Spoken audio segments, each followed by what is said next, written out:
when you're older. When so you're if older, we're to go back, but yes. yeah, but if we were to go back, I mean, I don't know. The question is whether what I would have done differently Yes. at that time. I don't think I would have taken back anything. I remember, like I said, I also did my Kahaso in Kampala. Yes.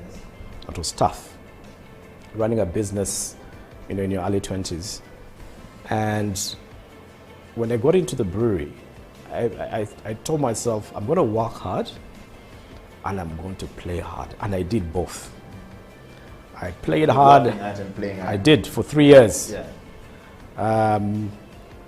Actually, on the third year, I stopped drinking and then came back. But anyway, so when I look back, I have no regrets.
Straight from the secret place of Orient in Africa to the modern masters of marketing in Africa is Daniel Ogong. Welcome to the CEO Bench this week. My name is Eddie Okela, and in the studio is Daniel Ogong, who is the head of marketing at Stanbic Bank Uganda. The long-awaited for interview is finally here. Please tap your neighbor, your cousin, and everyone at home and tell them what we have been waiting for, and the man we've been waiting for is finally in the studio. And for the next 45 minutes to 1 hour, we're going to be talking the journey of leadership, change management, and transformation. Daniel, welcome to the show. We are still bongering up to this moment because of coronavirus. Yes. How have you been? But interestingly, the bongering is also, I think, a reflection of the friendship, yes, and relationship we have had for many years. Many years. And I think somewhere along the line we'll talk about that. Yes. But yeah, thank you. It's a pleasure to be here. First of all, I'd like to apologize. I mean, it's been coming for a long time to finally come into this interview, but it's all because of the busy schedule. But nonetheless, I'm finally here, and I'm looking forward to this conversation. Thank you very much. You are added to the CEO status from the marketing director. We think the next place for you is the CEO moment. And so that is expected. But of course, where you are, by a default, you're already acting as a CEO, because the marketing head is dealing with a lot of things in an organization. And it's understandable when we cannot have you at a scheduled time sometimes because of numerous meetings that you attend. So that is okay for us. But welcome to the bench. Daniel, the CEO bench exists to give opportunity for those who are rising to the top to be able to tell us their experience of where they have been and where they are headed to, and as well as those who are already at the top of the CEO or executive director to be able to share with us what their story have been like. And the stories of change management, leadership, and transformation is key for us on this bench. But most especially, and more importantly, you're always talking about the organization. Yes. We never hear anything about you people. So we've decided that we will have a 1 hour of you people talking about yourself and what you stand for and the journey of where you have been. So we want to start the interview with a very interesting opening. First of all, to ask you a question. In a nutshell, who is Daniel Ogong? Daniel Ogong is a Ugandan. I'm married to a beautiful wife, 2 kids. My career has spanned so far just over 17 years. For those who know, I used to be in Nile Breweries for a long time, now in the bank. And in terms of the person I am, I'm ironically, for a marketing person, you would say that I'm reserved. I like to be in the background until Eddie calls you and badgers you, for weeks to come into interviews like this. So you will typically not see me at the forefront. I like to let my team, take the lead in that sense, and I think it's good for their growth also. To be out there and expose themselves to the world. Yeah. So that's how I describe myself. Yeah. Okay. One would want to know, where exactly do you hail from? We've known Daniel Ogong from the professional and personal family life. What is your origin like? Where do you come from? Which part of this country do you come from? No, I think the name might not be obvious, but from the name it might not be obvious. But I come from a big family of Neri Ogong, who was my grandfather, now deceased. We are a big family. So I'm from Lira, a part called Kwera. That's where I'm from. That's where my dad was from. But my mom is Muganda. She's a Muganda. So yeah, I'm sort of a mixed blood in that sense. My early life was really, I was born in Tanzania, grew up there, for the early part of my childhood till about 10 years old. So yeah, I speak very good Swahili. My brother actually went back, so he's back in Tanzania, has been there since 2000. He has a family, lives there. He was also born, he was born in Nairobi, but grew up there. Yeah. Then around about 86, came back to Uganda. Yeah, most of my sort of my teenage years grew up in Jinja, a town I still holds very dear. That's where I really spent most of my teenage years. And then I think out of work and career, that's when I started, going into the corporate world, which meant you had to be largely in Kampala. So Nile Breweries, in many ways, ushered me into that corporate world. But before that, I did some other hustling on the Kampala streets.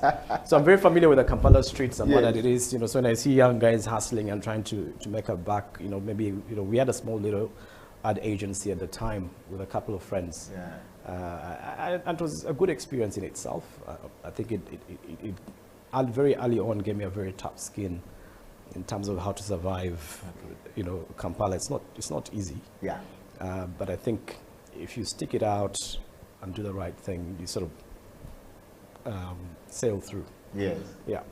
Well, you are on the CEO bench, and today my guest on the CEO bench is Daniel Ogong, who is the head of marketing at Stanbic Bank Uganda. But Daniel did not just, jump to Stanbic Bank.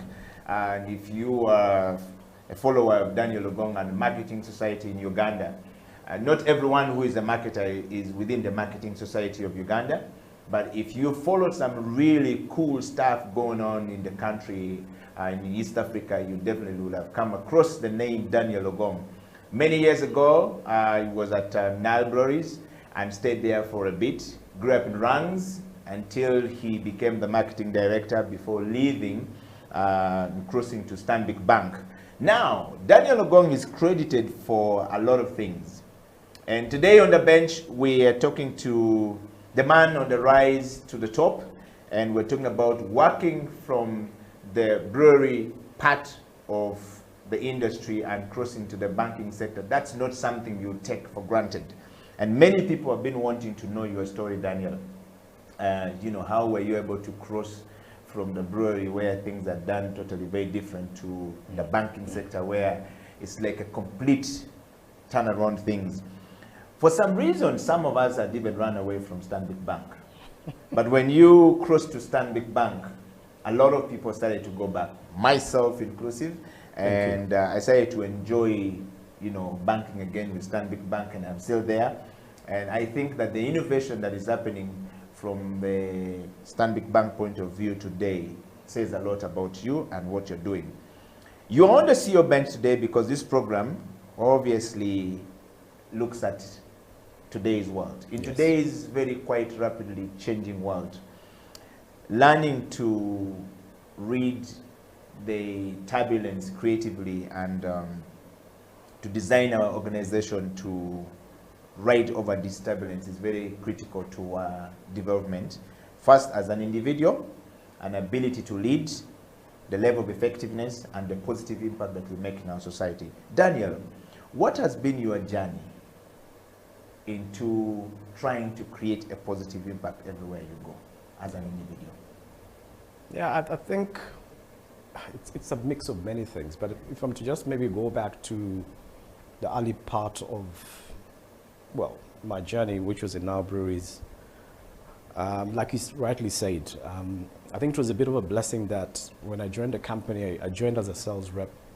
That gave me an appreciation of the actual market and the coalface, dealing with clients or customers, you know, whether it was retailers or distributors, and the actual consumer. So you get an appreciation of that, and I worked in many parts of the country. That gave me that appreciation, but also I think gave me the grit. It gave me the humility. So even when I went through, you know, into, you know, marketing manager, then marketing director, also worked in and out of the country at the time. I think that grounding kept on. So I was close, because of the humility, you sort of get, you remain close to the real problem, or challenge that is facing the market. You're not devoid of it. I mean, it's very common to find me in a Kafunda, even today, having my pork and talking to people. I might not know, I might not even know them. But what that does, it just keeps you in touch. You know, you keep your pulse on what's happening. And I think that has also carried me into the banking sector. Yes, it has been a shift. I mean, very, very, very different industries, as you rightly put. But I think I was lucky to join at a time when the banking industry or financial services sector in itself was changing and changing rapidly. And banks were struggling with the question of what do we do? How do we evolve quickly? How do we get close to the customer?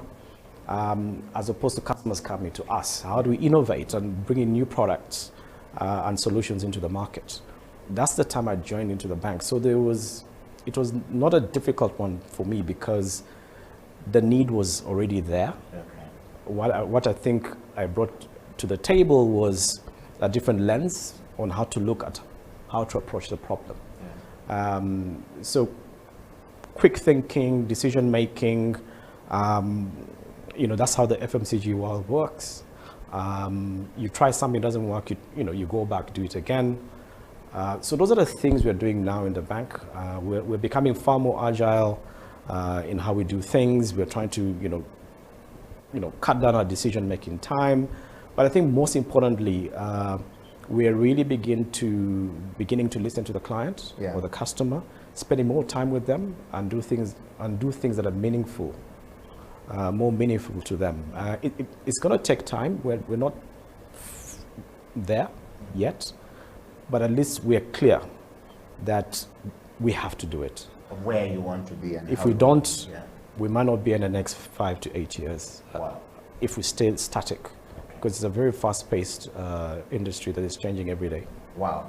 Daniel, thank you very much for that. This program combines intellectual rigor with personal challenges, collaborations with creative expressions to things. And you are a marketer, and we want to make sure a viewer out there engages with very integrative mind maps that looks at the organizational and leadership development from a personal point of view, as well as the instantly applicable practices before becoming more effective and dynamic in the marketplace, as an individual as well as a collective people. Daniel, we want to take you through to leadership. To you, what is leadership? How would you define leadership now that you're on top of it? I think leadership involves many things, but if I'm to look at myself and even the leaders that sort of groomed me, because I learned from them, I think leadership was really, a lot has to do with empowering and trusting your team to do the job. And that comes with a sense of maturity, a sense of comfort within your own skin. So I'm not, looking over my shoulder. Oh, if someone does well, even give them more support as opposed to sitting back and worrying whether they're going to take your job tomorrow. Actually, that has never even crossed my mind. So I believe in empowering people. Let them make decisions. Yes, they may make mistakes along the line. It's fine, because you're going to learn from that mistake. I mean, that's how, personally, I was elevated to the position of marketing director. I remember there was a time when I just become marketing manager. The head of the marketing director at the time, Mike, he was South African. I'd become marketing manager, and was very close to another guy who used to do work for us. And, the guy told me, no, I still want to deal with you, Mike. I don't want to deal with Daniel. I don't think he even knows what he's doing. And Mike graciously told him, and we were very good friends, told me, you know what? He's my marketing manager. You're going to deal with him. He's going to make the calls, he's going to make the decisions. I actually pulled back and let me run the show. So even before I became marketing director, a lot of the stuff we were doing in the market from a brand comms perspective were being done at my level. He was just maybe guiding on the strategy and things like that. But that earlier on told me, you know what, and I learned a lot from it. I was not experienced as I am today. Made a few mistakes along the way, obviously, but what that did is it allowed me to learn very quickly. And then within a very short space of time, I then took over from him when he left to go back to South Africa. But if I hadn't gone through that steep learning curve, I don't think I would have taken on that role. And that's what I believe with leadership. If you want your team to grow, to even be better than yourself, allow them to run the show. They'll make mistakes, it's fine, but they're going to learn from it, and they'll even get better. That's my view on leadership. Okay. Daniel, this show starts with the leadership, change management, and transformation. Why leadership is because we want to know leaders make the best decision, leaders chart the course.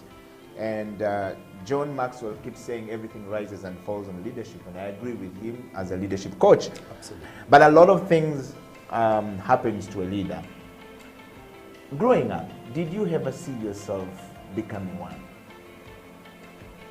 I mean, if you look back, did you ever see yourself becoming a leader that you are? I think even at a very young age, depending on the circumstances, I mean, leadership, I mean, some people believe it's an innate thing, that you're born with it. Some people believe that actually, and partially it may be true. Yeah. But I think for me, leadership, I mean, I was in leadership positions right through my school, in primary school. When I was in Nabiliango, same thing. Whether that influenced the person I am today, I can't say for sure. Because remember, like I said, going into the corporate world, I was not a leader. But maybe those influences helped, because even at a very entry level, I think even as a sales rep, I knew I was the CEO of my region at the time. And you were actually trained to think that way. Yeah. You make the decisions, take full accountability, make things happen. And typically that's how I operate. I just run with it. I don't sit by to be told what to do, or I think about it with my team and whoever is supporting that journey, and we just go and do it. And so for me, growing up, of course, you don't think I'm going to be a leader. I don't think so. But I think there's certain characteristics and traits that all leaders should have, and maybe you start building those from the time you're young. You just find yourself, putting your hand up to take on a task, as an example, without being told. And that's what leaders are. You put up your hand, even in things that may seemingly be very difficult. A lot of people, I was attending recently in Cape Town, I was attending a CEO leadership summit. It's actually a training. Yeah. So you might not be wrong when you say I'm the next CEO, but maybe not of the bank, I don't know. But And a guy asked the question, and we're many of us from different companies in Uganda, leading, senior people. Some already CEOs, but most of us not yet CEOs. And the guy asked a simple question: Who of you is looking forward to being the next CEO of your company? And I don't think more than 30% of the people put up their hands. They're already senior in the company. They definitely have potential to be CEOs. That's why they were in that room. But it's a scary thing. So you give it up for guys who have put up their hand and are captains of industry today. Because it's not easy. It's not an easy thing. You have to make tough decisions most of the time. It's lonely at the top. So for me, it's leadership is. It's a brave thing, in my view. And I think I give respect to those who take it on. And I think in many ways, it also requires, how could I put it, a lot of support along the way. You need people who have been there, walked that mile. Of course, they will show you what mistakes to make or not make. And all that so stuff. You know those mentors and coaches around you, because it's not an easy thing. And all of us in these leadership positions, most of us do have mentors and coaches and people that we look up to, or who have supported and guided us along the way. And it's important. Okay. You're on the CEO bench, Eddie Okello, Daniel Gong here, and we are talking about change management, leadership, and transformation. Of course, the CEO bench exists to give opportunity to those who are rising on the top to speak, as well as those who are already on the top to share their experiences. Daniel, this first part of the show is quite very important for us. If you were to look back 15 years from now, correct, where would you be, and what would you be doing? 15 years ago, I was, I just joined the brewery. It was an exciting time. I was young, single, driving a big fancy car, branded. You know how it was back in the day. Driving a branded car was... It was the big thing, It was the big thing, whether you're in now Breweries, MTN, UBL. I think... And it was perfect timing for me, because it allowed you to explore and just be, a young man, enjoying life, enjoying your career, So you could argue that you've lived your life at that stage, so you don't have to compensate for it later on. When you're older. When so you're older, but go back. But if you were to go back, I don't know if the question is what I would have done differently at that time. I don't think I would have taken back anything. I remember, like I said, I also did my Kahaso in Kampala. It was tough, running a business, in your early 20s. And when I got into the brewery, I told myself, I'm going to work hard and I'm going to play hard. And I did both. I played hard. I did for 3 years. Actually, on the third year, I stopped drinking and then came back. But anyway, so when I look back, I have no regrets. I enjoyed my time at the brewery. It was fun. Even at that early time, you traveled the world. There's nothing I can go back and say, maybe. It was a regret for you? No, not at that time. I think Daniel, somebody enjoyed young it. out there is looking at you right now speaking and wondering how to get to where you are. Would you take us through what self-leadership has been like for you that has helped you to get to where you are today?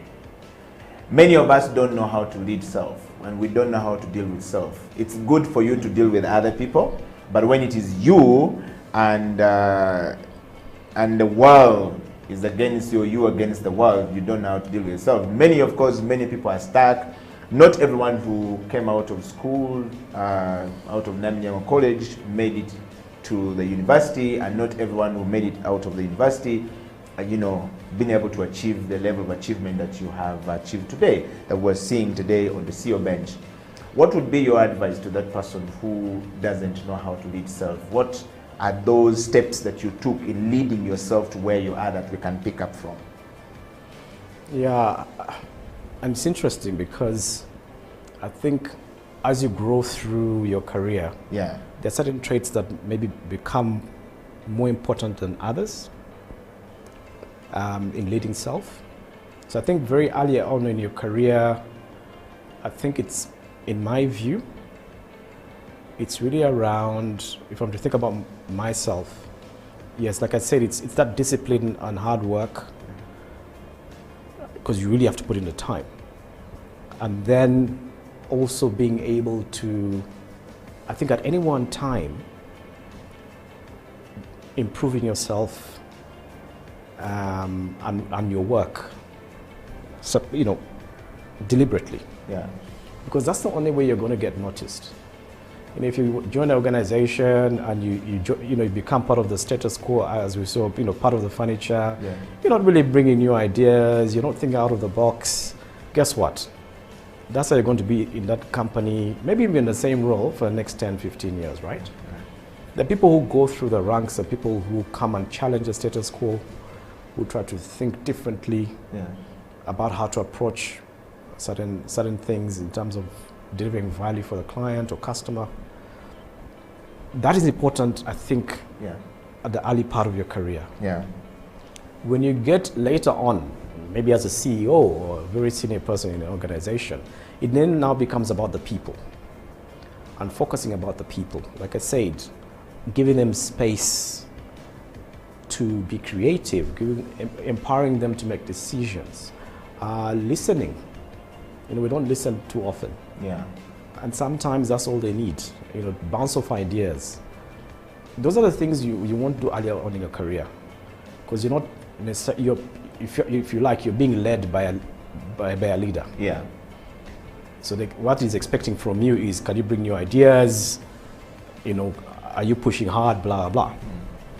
When you now become the leader, further down the line, it now becomes about, I think, being more empathetic and creating that space for your team to thrive. So if you to think about what does that mean from a self leadership perspective, Yeah. I think it's really being about confident in your skin, having humility, so that I'm really empathetic to people's circumstances. That's how I'll sort of sum it up. So I guess you have to be clear in your mind. Yeah. On my journey, what traits or behaviors should I elevate based on where I am? Okay. Even as a CEO, you might find a CEO's role in terms of the traits might even be very different from mine. Yeah. Because now you're looking up at 1,600 people that we have in the bank, Yeah.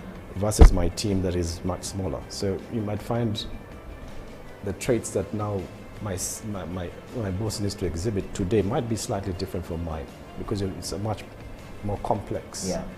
team that you're leading. Yeah. Okay. The CEO bench is going to take a break, and when we come back, Daniel Ogong will dive into change management. How was he able to transition from being the ordinary boy from school, the man who moved around Tanzania, Kenya, and Ginger, into being the man of the talk and the man moving out things and changing people's lives, as well as how he changed his life. Stay right there. The CEO bench is going for break, and when we come back, we will be talking about that. But also you need to drop Daniel a message. Do you have a comment, kisses or disses? Daniel Ogong is the head of marketing at Stanbic Bank. Do you have some kisses there or you have some disses there? It's all welcome. It's called the CEO bench. They take anything and they can swallow anything. Right? We'll come back and read some of your comments. I see quite a number of them coming up here from all across. Thank you very much, the guys who stayed up late in the US. Daniel Ngole, Soul Reverend, your man is right here, and we'll be right back after the break.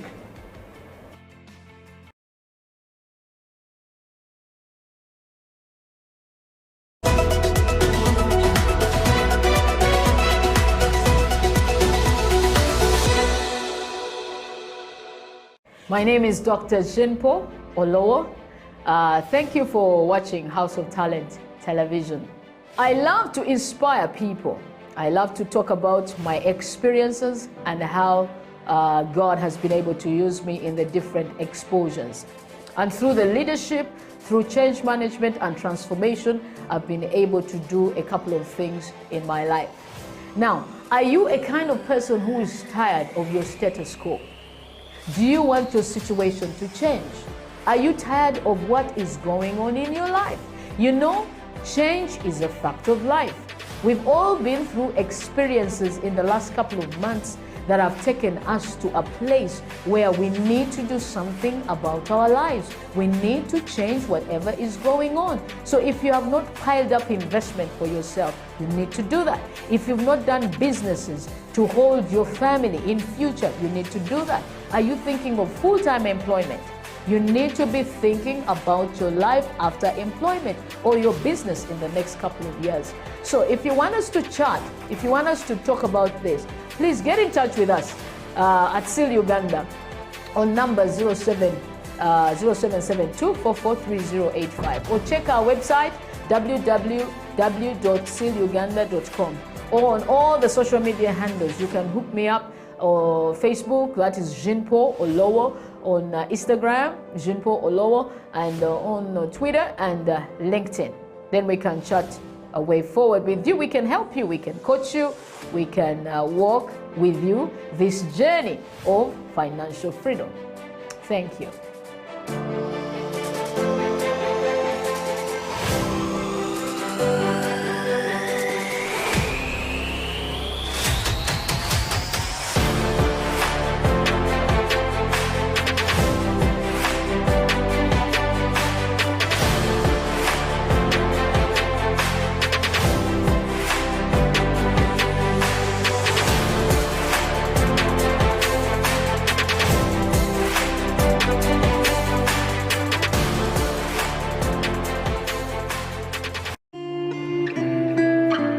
People at the moment are struggling to understand the older generation because times have changed. Technology has come in. They've moved on. Yes.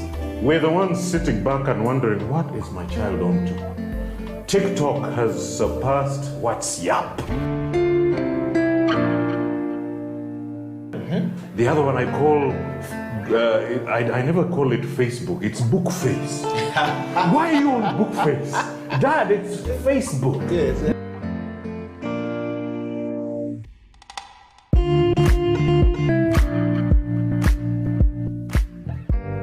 Me, I keep saying, I have a foot amongst the millennials. Yeah. And I understand the traditionalists. Okay.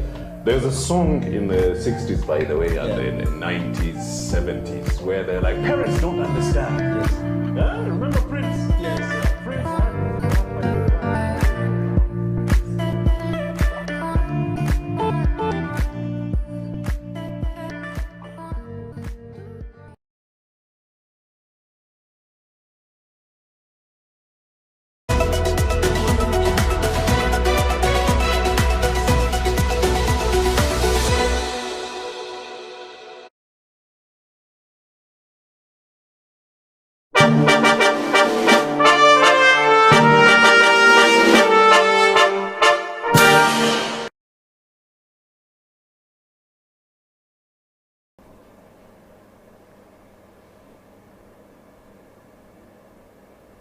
Welcome back to the CEO Bench. My name is Eddie Okela, and in the studio is Daniel Ogong, who is the head of marketing or at Stanbic Bank Uganda, and of course he is one of the people on the rise to the CEO seat.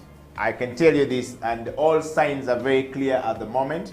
Daniel, welcome back to the show. You received quite enormous nominations from all across the world. We've got a lot of people in the US following your work in Kampala, and a lot of people in Australia, and I want to just give a shout out to all of them. Dennis in Australia, you are always watching the CEO Bench. Thank you very much for being a very faithful follower of the CEO Bench and for nominating Daniel Ogong. And of course, Daniel Engole in the US, Professor Penny Nachayo. She's the design communication at Washington University. And these are people who are following a lot of things happening in Uganda. And of course, not forgetting my brother from another mother, all the way in Sweden and in Belgium, you know, Mr. Tine, thank you very much. These are all guys following. They have stayed awake. And of course, Coach Anthony Ndaula in the US. Yes. All of these guys have been looking forward to this interview happenings. Daniel, we want to go to the first moment of, you know, the second part of the interview, which is change management. A lot of times, many of us are in the corporate world, or even just growing up, people don't know how to change their lives to being serious people and, you know, how to turn around their life and moving forward. And some people often get themselves in a situation where they don't know whether either to turn it off or to turn it on.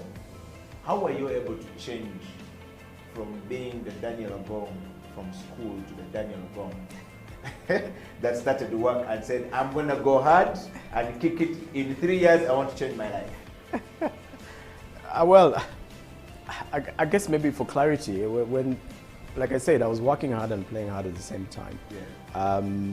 And maybe that was really to compensate for my misery on the streets of Kampala. Yes. But anyway. And we want to know the story of the misery. That's a long story. Because we have some people here. Ras Bisa, he said, tell him to share the answer of the streets of Kampala, because that right there is where the wisdom is. Yes. Yeah, but I think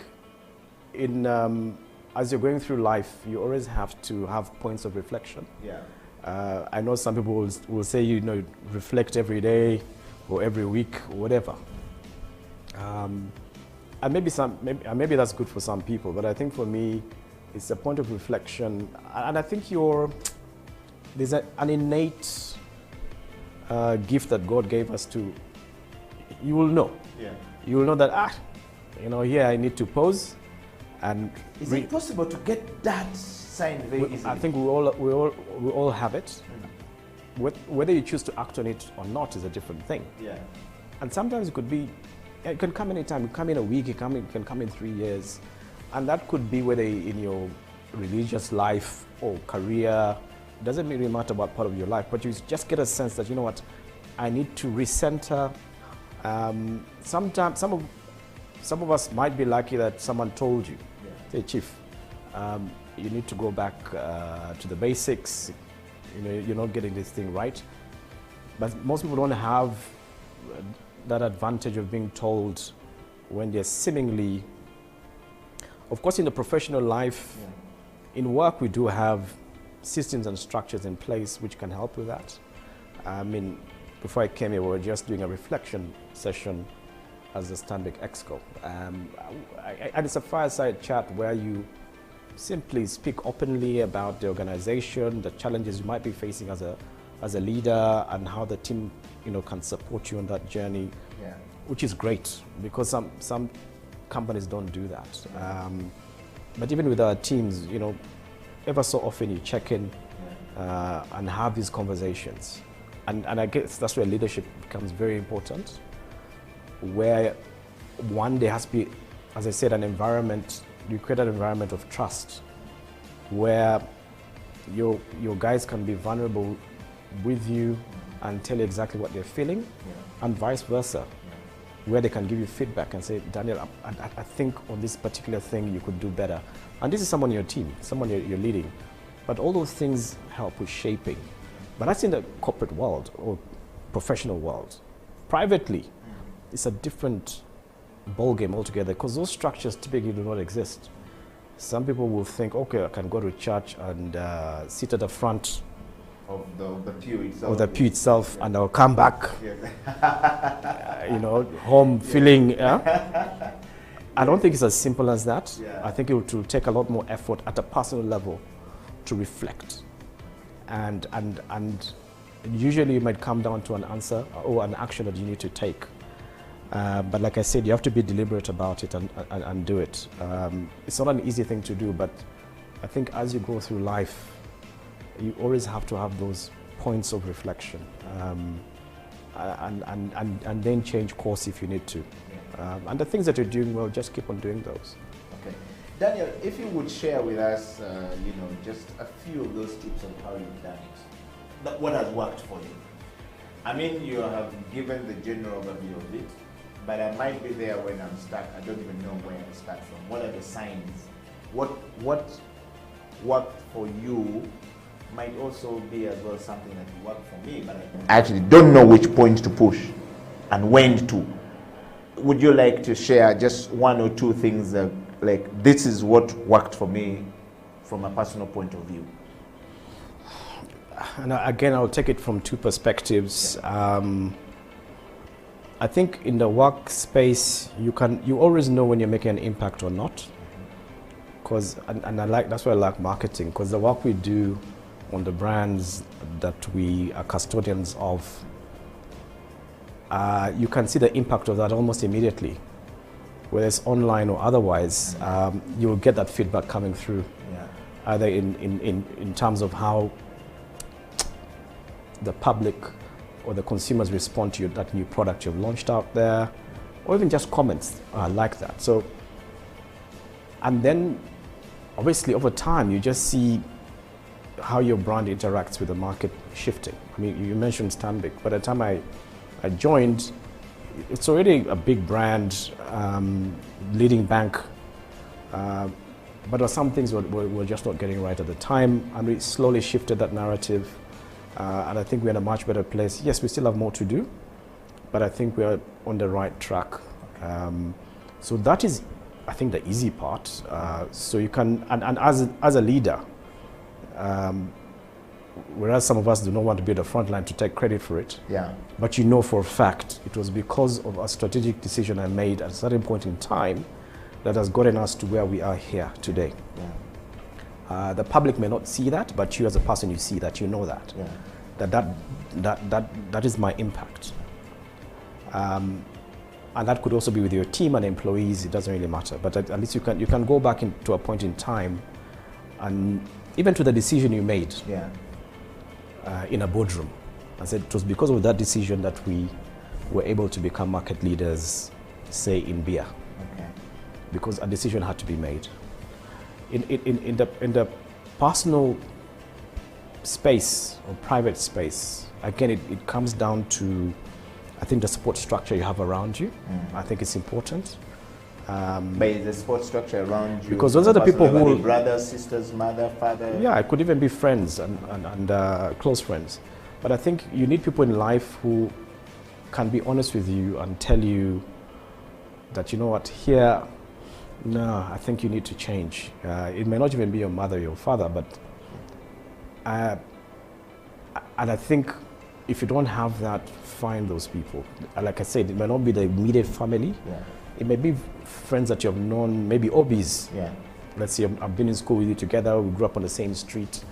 But you need people from time to time who can tell you where they think that you might be able to change. So for me, of course, like I said, in my career, even in your private life, you've had bumps along the way. Yeah. I won't go into the detail of what those are, but I think in the corporate world, it's sort of easier to tell when things are not working. In the private world, it's not easy, and I think the best way is to have a support structure around you that can be honest with you. It could be your wife, even your child actually. Daddy, I don't like what you're doing here. And just that allows you to reflect and then change course. Wow. Daniel, thank you very much. You want to see your bench? Daniel Ogong is the man on the bench today. And of course, Daniel, we're going to go straight to the learning organization Yeah. of a personal life. the foray of that into the organization that we go to, what are the first things that we need to look into while we're learning how to organize our lives, which will help us learn how to organize the organization that we step in? Not all the organization you went to from your house on the street were very organized. You probably reached there and realized many things were completely opposite of where you're coming from. How were you able to navigate the path creatively and even still be able to make an impact? It's interesting. I think maybe I'd look at your question very differently. Yes. Because for me, a lot of the learning we get in life or in our workplace comes from that environment. We don't go into the environment, say, this is what I've learned, and therefore I'm going to change it, and this is how it's going to be. Most times it's the other way around. You know, you walk into a big organization like Stanbic, and you think, oh, I'm going to change this thing overnight. Yeah. It doesn't work that way because the environment is very different, the people are very different, the culture is very different. Yeah. And you have to, you know, be humble enough to say, whew, this is a new space. Let me take time to understand, learn the culture, and then begin to change from within. And I think it applies in every environment, whether it's in the workplace or not. But I think you have to listen to the environment, be sensitive to it, learn from what's happening in that space, and then if you have to change it, you change it from within. It's very difficult to change something from outside because you'll get a culture shock. Because a lot of these organizations, or even people, are stuck in their own ways. For people who have had a chance to, say, work out of the country, you're dealing with people from different backgrounds, different cultures. Their view of the world is different. You know, you cannot change that. The best you can do is get into that space and find a way of navigating through that. So I don't believe that what I've learned necessarily is going to go into, say, a big organization like Stanbic and change it. If it might guide me along the way in terms of how to navigate, in terms of how to influence the leaders of that organization, but not necessarily kick the front door and change everything. In fact, I think that's disastrous because you might just end up going backwards. So I think for me is allow yourself to learn from the environment and then adapt and change from within. A lot of time we see people, Daniel, who go into organization and just start changing, and you find people flying from this organization to another and says, man, the new boss was come. Correct. I can't stay there. Absolutely. And this happened. Absolutely. Is it they themselves who are a problem, those who are running away, or actually the bosses come and want to change everything? Have you ever been in an organization and people have viewed you like that? And if yes, how were you able to deal with it? If not, had you learned these tricks before going inside there so that when you arrived, you are more warmer to people than more, you know, cold to other people? Yeah, I think in most cases where, and we've seen this, even in Uganda, where a CEO comes and tries to change everything overnight and the organization suffers. You lose your talent, the good people leave the company, they go to other organizations, you know, your numbers start going down. It's a no-brainer. The good ones are the ones who quickly realize, oh, this is different, I need to adapt. I mean, I always hear people who have worked in Tanzania. Tanzanians are different. The way they do things at their pace and how they shift and move things, relate among each other is very different. So if you come with your speed and you know, and forcefulness, you'll get a culture shock. They'll edge you out slowly in their nice way. Before you know it, you've left the company. You know, I remember earlier back in our breweries, we had similar people who used to come from South Africa at the time. Because Africa is obviously very fast-paced. It's about push, push, push. And a lot of them suffered. In fact, a time came when they said, you know what, this thing is not working, let's empower now Ugandans. That's how we guys came through. Yeah. Because that culture difference always impacted how we did things and how we approached the market. So a lot of us now, when say getting groomed to take up these leadership positions, because we understood the culture and how people and how to get the best out of Ugandans. Yeah. So for me, I think trying to come into organization and flip it.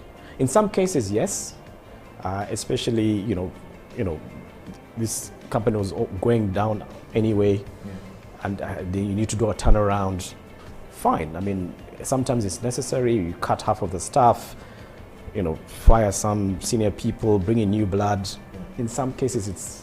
But when you get a well-oiled machine that is running, the last thing you want to do is to disrupt it in that nature. Okay. Well, you are on the CEO bench and you're hearing it from Daniel Ogon, who is sharing with us how he's been able to manage change while growing up and, of course, walking the ladder to the top. Daniel, levels of leadership development plays a big role in change management. How have you been able to deal with this at a personal level and as well as at the, organizational level from different organizations that you've been through, as well as the levels that you found in South Africa? At some point you had a stint in South Africa when you're transitioning from being a manager to a marketing director at UBL. Yeah, it's interesting. I think, of course, there are different ways of learning. You can go and get an MBA, you can do leadership courses. I mean, there are all those things. You can do self-help, which is fine. I mean, you can absorb a lot of stuff from all directions. But do they work practically? And I was coming to that. I think for me, from my perspective, the learning that I think that has been most valuable has come out of me immersing myself into that actual task or work. When I was in SAB, I was lucky that they strongly believed around transferring best operating practice from one country to another. And what that meant is, and other organizations like Coca-Cola do this, Unilever, they do this very well, where they move talent from one country and you go and work, say, in Latin America, US, South Africa, it doesn't matter. Even if it is a year or two, the level of exposure that you get there is immense, and the learning is immense. You can't get it in a textbook. You can't get it in an MBA class, ever. So for me, the learning has been from immersing myself into different spaces, different tasks. But even if you're not learning in that format, if I want to know everything that happens in a branch at Stanbic, then I need to spend time, real time, in that branch, understand the operations, the challenges they go through. When I come back to Crested Towers and I'm making a decision for a branch, I'm in a much better place to make the right decision because I was in that environment. So for me, learning by immersion, for me, is the best way.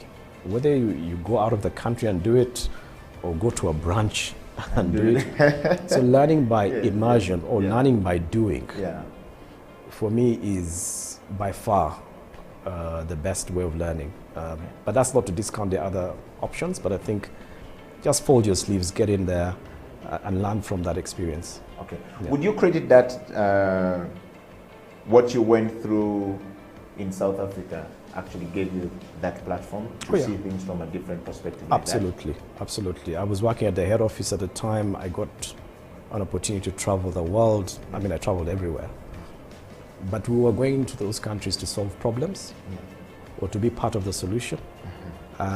Whether it was Nigeria, Latin America, it didn't matter where. And it could have been maybe a week or two that you spent in that country, but the learning you get from there, because their challenges and what they're going through is very different, their consumer is very different, how they're approaching tasks is very different. And you learn. Every time I travel, even today, I just learn. My mind is absorbing stuff. Whether it's creativity, I always tell guys, if you want the best creative guys to build creativity, say with agencies, the best you can do for those guys is get them out of this market, take them to another market, potentially a bigger one, even if it is for a month, those guys will be far more creative guys because it's about exposure. Yeah. Of course, people believe you can go onto the internet or YouTube And expose yourself using no, the it's internet. very different when you're actually living in that space Yes, and yes. interacting with the people Yeah. and that environment. I mean, your mind just opens up. It doesn't matter whether it's in creativity or otherwise. Yeah. Just travel the world, see places, meet new people, experience new cultures. Yeah. All that builds into you being a better person, but being a far more creative, productive person. That's my view. Wow. Well, we're talking about change management with Daniel Ogong right here on the CEO bench. I hope you're enjoying the interview, and I'm seeing some of your comments coming. We might not have all the time to read your comments, but obviously we are definitely going to read a few of them, and Daniel is going to respond to some of your questions. Anyway, Daniel, just before we go for a break, we want to look at the practices from the transformational leadership approach. Do you practice transformational leadership approach, by the way? And what are some of the practices that you use? Yes. Stanbic today, as a group, we're Yes. going through huge transformation. Yeah. Not to go so much into the detail, but we're transforming as an organization. And the reason why we're transforming is because we want to organize ourselves better to serve you, our customer, right? And that's what we're doing today. Yeah. So roles are changing, departments are changing. People, some have left the company out of choice, but the intent is not to fire. We haven't fired anyone. But that's what change does. If you feel I don't fit into this new change and you're not comfortable with it, of course you're going to exit. The people who stay, I think, are going to benefit a lot from it. We're now reorganizing ourselves to work in much smaller teams, to deal problems in real time. So those small agile teams, empower them, make decisions, fix the problem, go on. Wow. But the key, I think, lesson for me there is, as change is happening, Yeah. I think the biggest thing that leaders can do, just like what we're going through today, Yeah. is to be empathetic. Okay. 2020, COVID hit us. If there's one thing we did for our people, was to be empathetic. We did a lot of things to make sure that even the guys who were in branches were well looked after. Okay. As you can So imagine. Stanbic never fired anybody. We didn't fire Managing anyone, the we change didn't of cut any COVID-19. salary. We made sure they had transport to and from home because public transport was not there. The people who used to do their catering from next door had shut down. As you remember, restaurants were shut. We organized for them to have their food cooked and delivered to the branches. The ones who had to work long hours, we formed partnerships with hotels so that they could be comfortable in those hotels. We have put in place health and wellness programs, especially around mental health, physical health. And there's an open line for people to just talk about their problems that they might be going through. Even for the guys who are afflicted with the virus, Yeah. we had a dedicated wing for them somewhere in Mulago, fully catered for by the bank. And I think that helped us to sail through that difficult time Yeah. much easier. But all that came from a place of, we feel your pain, we will do everything as an organization to make sure that you're comfortable. And even externally, we did the same. We had to restructure so many loans in the hundreds of billions for our customers because we knew they could not pay back. Yeah. We extended the 10 years to 12 plus months. But all that comes from a place of being empathetic. So I think as you're transforming, if there's one thing that you do right, Yeah. is just be empathetic and put yourself in the shoes of that client or that employee. Okay. Well, Daniel, we're going to take a break, and when we come back, we'll look into the organizational culture, we'll look into the tools of collaborations that you use as an individual, as a marketer, as well as a leader. And what would you do when you become a CEO tomorrow different? Assuming you become a CEO today, what would be your first state of, the corporation address to your people? Like politicians often do, we ask, says, if you become a president today, what will be the first state of nation address? So in your context will be, if you become full CEO today, what will be the first state of your address? And of course, we'll look at the levels of organizational development, from your perspective, as well as from, the organization. This is the CEO Bench. My name is Eddie Okello, Daniel Ogong, the head of marketing at Stanbic Bank Uganda, talking leadership, change management, and transformation. I hope you're picking a thing or two from there. Amon Mukisa, thank you very much. We'll be reading your comments. And of course, Rasbi Sali, Isaac Oteng. I see you guys online. We'll be reading your comments. We may not have all the time, and I've seen some of you saying the interview should not stop. We waited for it. Can you extend? We will see. Daniel is a busy guy, and we don't want to extend it so much. Maybe 10 minutes for all of you guys to be able to ask as much questions as possible. Otherwise, the CEO Bench is going for a break. Get a coffee break. We'll be right back after the break.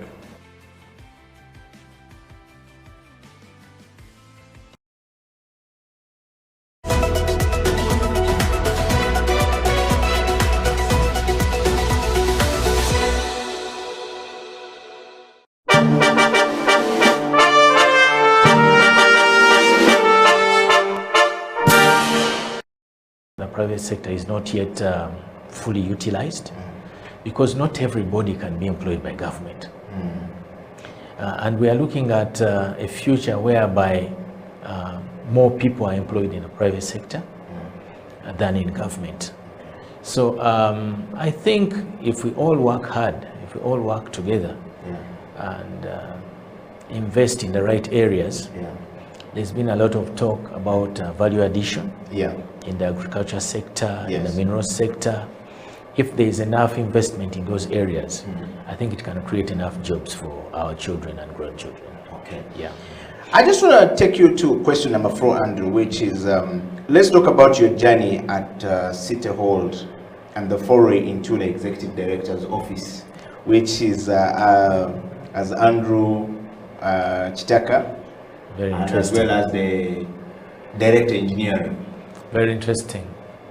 I joined KCCA on 1st November 2011. And before then, I was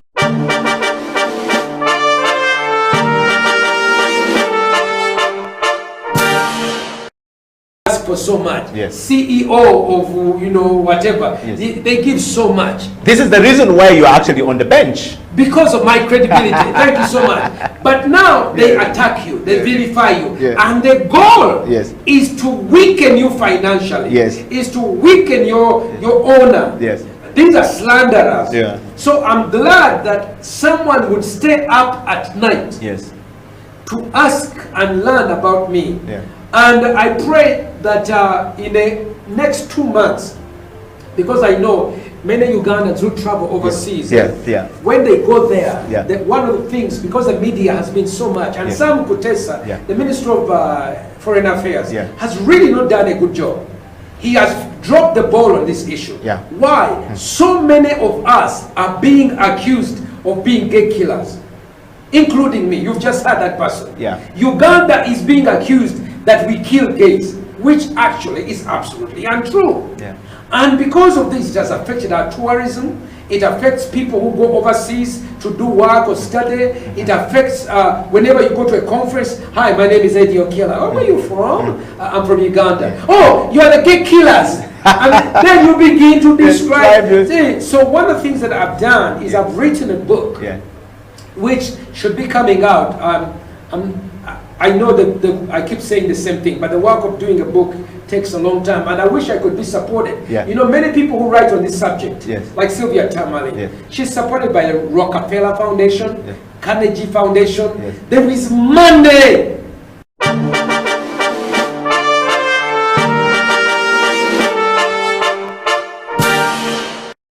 Is a very big brand, and as we go on, we will probably discuss the things we're trying to do to see that things change for the better.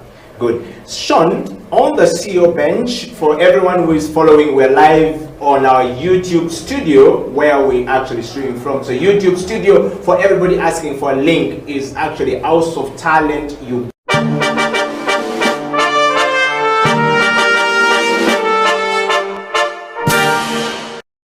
confident in themselves and what they are offering. Yes. I think that's the biggest problem. Like women will easily settle for a less pay than men would. Okay. Yeah. Mona Onyeitodeke goes on to say, or I think it's a comment, says, I didn't know that beauty products are taxed at 60%. Whoa. They are. I pray that changes soon, but they are. Okay. So Yeah. with that challenge of 60%,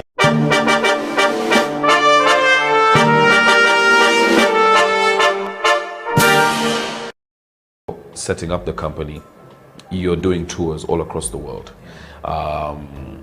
You know, a personal account is great, but how these things are taxed becomes important for you know, for your business later on.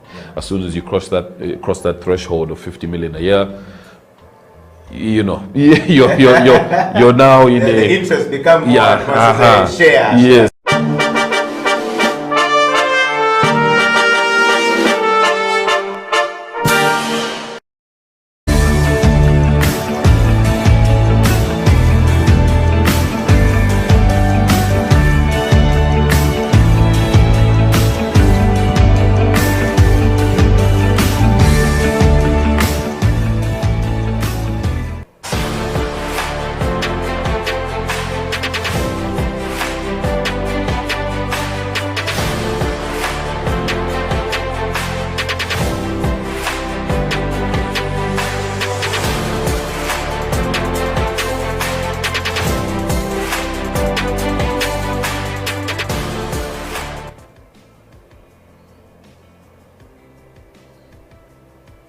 Welcome back to the CEO Bench. My name is Eddie Okela, and of course Daniel Ogong is in the studio here, the head of marketing at Stanbic Bank Uganda, and he is a man on a rise to the top, but also a man who is the marketing director at Stanbic Bank. It's not easy to be in that position. You are as close as the CEO, and you know, navigating path creatively that you don't know which landmine you're going to land on anytime, either from customers or from shareholders or from the executives. So those are sort of the climate and the environment that we're talking about here, how to manage them from the leadership perspective and from a change management perspective. And now we're going into the last part of the show where we talked about transformation. Daniel, obviously where you have been, welcome back to the show, where you have been and the journey that you have been to all through in life so far, where we know you from this part that we know, you have been able to make a tremendous transformation everywhere you've gone. And a lot of people here give testimony to that. I want to read for you a comment coming from Rasbi Sally, aka Godfrey Sally, known to you, says, greetings to my boss. We worked together at NBL. He supported our reggae music efforts and a band manager. Blessings, Papa. Does Stanbic Bank have any plans to support music and art at different levels? Now that you are there, banks have not been always good to support music from across all platforms. That's coming from Rasbisali. I think he's speaking from there. And I want to read to you another one coming from Amon Mukisa. He's head barristers at Endiro Coffee, Kampala, and he's saying, words of wisdom coming from Daniel right there. Eddie, thank you very much for always bringing such influential and very educative people to us. I think this show is doing us a favor to almost all of us who are following the show. That's so far 2 questions coming to you, Daniel. And we want to read for you a question coming from the US. Eddie Okela, my name is James. I live and work in the US. I worked with Daniel before I left. I want my name, the other name, concealed. I don't know what he's doing. But tell Daniel I've always been James. Living now and working in the US. I'm now in the diplomatic course, so I cannot, that's why I want my name concealed. However, I trust that you will keep this. Just tell Daniel that I want to know something from him. Why is that everywhere Daniel has gone, he always causes change? He moved into the banking sector, and you can see that the impact of Daniel Ogong at Stanbic Bank is changing a lot of things. Banks used to be very slow, in my view, and very rigid in doing things. Now we're seeing banks becoming more flexible. I see that as an impact made by one Daniel Ogong. Ask him one question for me. Where would he be if he leaves the banking sector today? That's a very interesting question coming up. And of course, I have a question coming from from my friend Aineviona all the way in Sweden. Thank you very much for being Daniel Ogong. I'm a man on the rise. I'm a marketer. I'm working with the city authority here in Sweden. I want to know from Daniel, we're always looking for inspiration coming from all across the people we work for. Daniel Ogong is one of the person I look for, or one of the people I look for in the industry. Among the marketers we have in Uganda, I think we'll rate him top, as well as the local person who has made it to the top from nowhere to somewhere. Not in the past, we used to have South Africans coming and dominating the market in Uganda, but now the likes of Daniel Ogong is actually Stanbic Bank working with the South African. Ask Daniel Ogong for me, how does that make him feel like? And where would be his next stop? Seems everybody wants to know where the next stop is. Let's start from there, Daniel. Yeah, Rasby, it's been a while, and you need to look for me and we have a drink. And I guess we need to have a long conversation around music and the industry. Like you rightly put, I've supported that industry in my previous life, to some degree in the bank. But I think what I can say is where the opportunities to support music or the arts in general, it's a conversation I'm happy to have. And you can reach out anytime. I'm available. You have my number. It has never changed. So we can have a drink and then really go into that detail. But I'm very open to supporting that.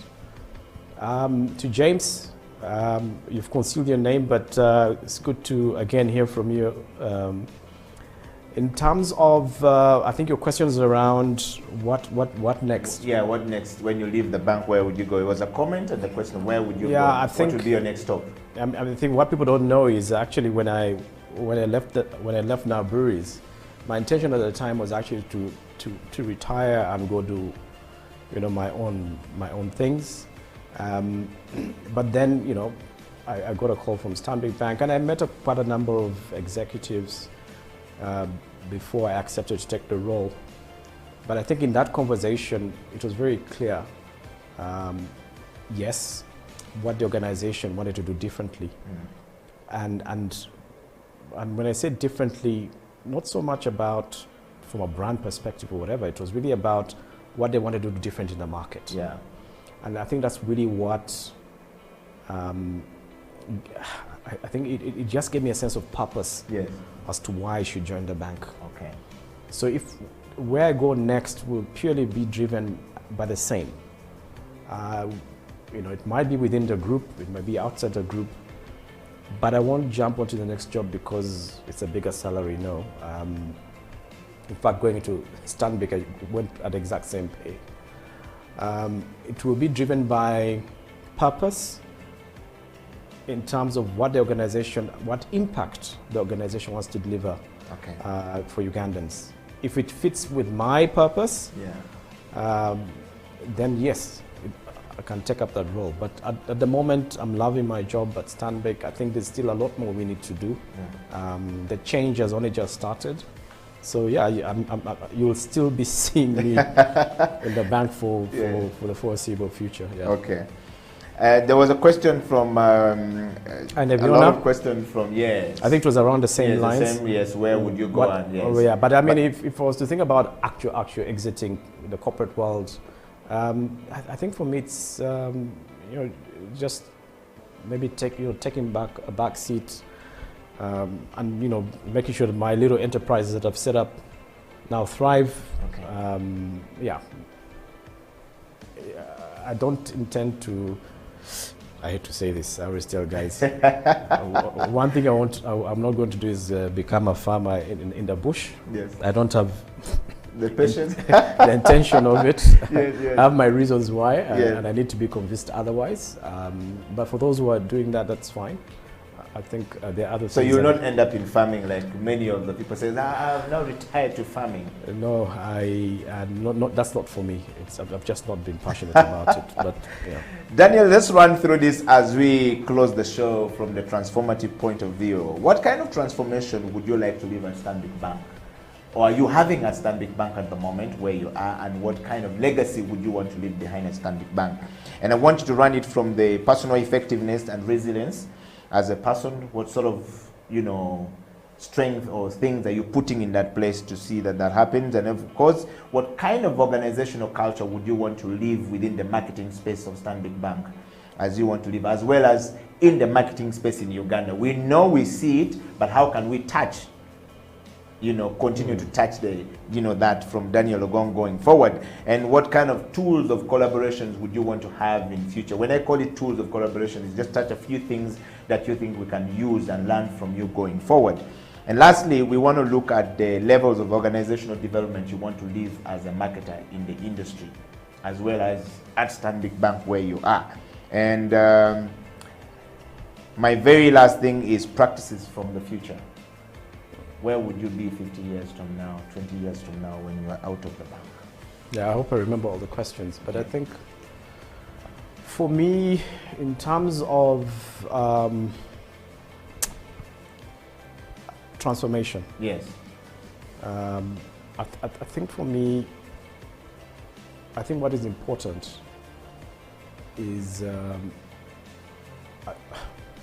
how can I put it? I think we spoke about transformation from a personal organization perspective, yes. and how we're managing that. I think that was clear, but I think in terms of how we transform marketing, branding, going forward, I think for me what is important is whatever we do, it has come from a place of impact. A lot of the comms and brands, I think we're past that stage of just making noise about stuff. I think we have to start doing stuff that is going to have impact on our audiences. When I watch an ad, I should get something out of it, something that is going to improve me as a person, or just my life in some sense. So I think the balance of the traditional, nice quality advertising, it has a humor in it, it's shot well. Yeah. But what's the message? I guess that's where I'm coming from. Okay. I think we have, and I think we've lost that a bit. Some of the adverts you see, the message is quite shallow. And I think that's a missed opportunity. I think advertising creativity can go a long way in influencing the world generally. Yeah. I mean, I had an opportunity of going to the Cannes festival in Nice in France. And a lot of it was talking about that. Yeah. How does the creative industry drive change in society, change in the world, generally speaking?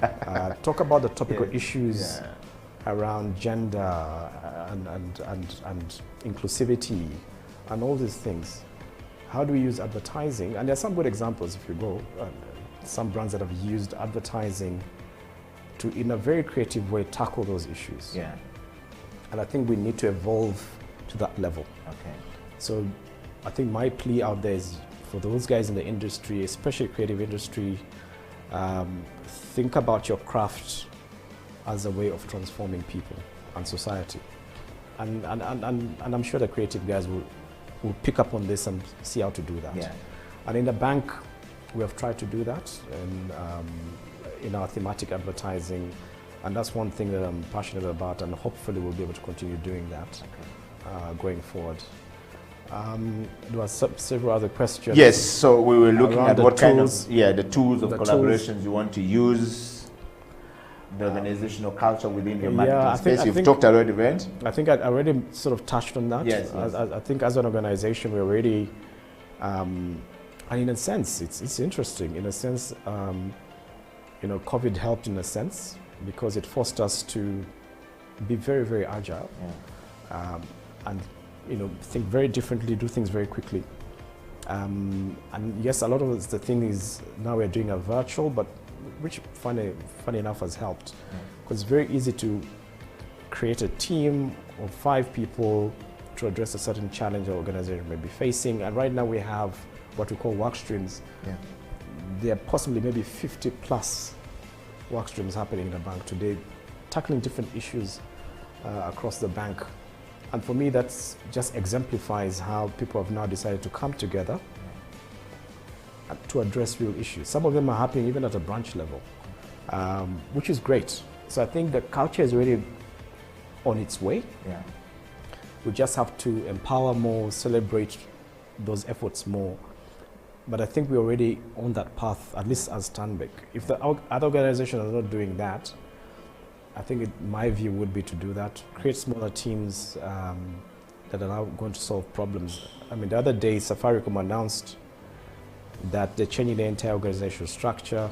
They're creating what they call tribes, which will have leaders, and the tribes really is teams. Yeah. And each team will be given a specific task that is addressing a customer challenge. Okay. And they go and do it. Fully empowered, fully financed, go and do it, fix the problem, and just report to the exec team maybe every 2 weeks or month, whatever it is. And I think that's where the world is going. But that's from an organization standpoint. Yeah. I think generally speaking, I think the question we need to ask ourselves, how do we create more collaborative spaces? Yeah. I see that beginning to happen in some shape or form. I'm not too close to it, but I think there's something called Motive down in the industrial area. Yeah. I think that's just the intent. You know, we have the innovation village. Just create spaces, whether physical or otherwise, where people can just come into this space and collaborate, exchange ideas, because that's how you learn from other people, if it is outside the organization. So I would encourage that even in a virtual sense. I mean, the conversation we're having today, as an example, in some sense, you know, it's a collaboration of sorts between me, you, and the audience. So many other people, about 15,000 people, about 1.8 million people in diaspora. Yeah, I'm exchanging ideas. People are learning a thing or two from this conversation. And I think that's how we need to take it forward. Okay. Daniel, lastly, this program is relevant for people who are already working and in existing organizations, establishing their own organizations or preparing to enter into the workplace. Some are already having the organizational context immediately linked to the concepts and practices, you know, to their context. In your context, for example, you're already working and doing these things. What legacies would you like to leave at Stanbic Bank when you're done, as well as in the marketing industry when you're done? It's interesting. I think the legacy is, are less about you, the person, but your work. I think for me, I'm a strong believer that you have to be remembered by your work. When I left Nile Breweries, possibly most people don't even know that there was a Daniel Ogong somewhere who transformed some of those brands and the work that we did behind the scenes with the team. Maybe, I mean, the majority of the people don't know. Yes. But what they know is that, you know, these are some of the best brands we have in the market, and we are passionate about them. We love these brands. Same thing with Stanbic. I mean, like I said, I lead from the back. My team does pretty much all the work. The legacy is exactly the same. I want to leave Stanbic with the comfort that we have created an organization and a brand that is genuinely passionate about the customer, that is genuinely loved by the customer.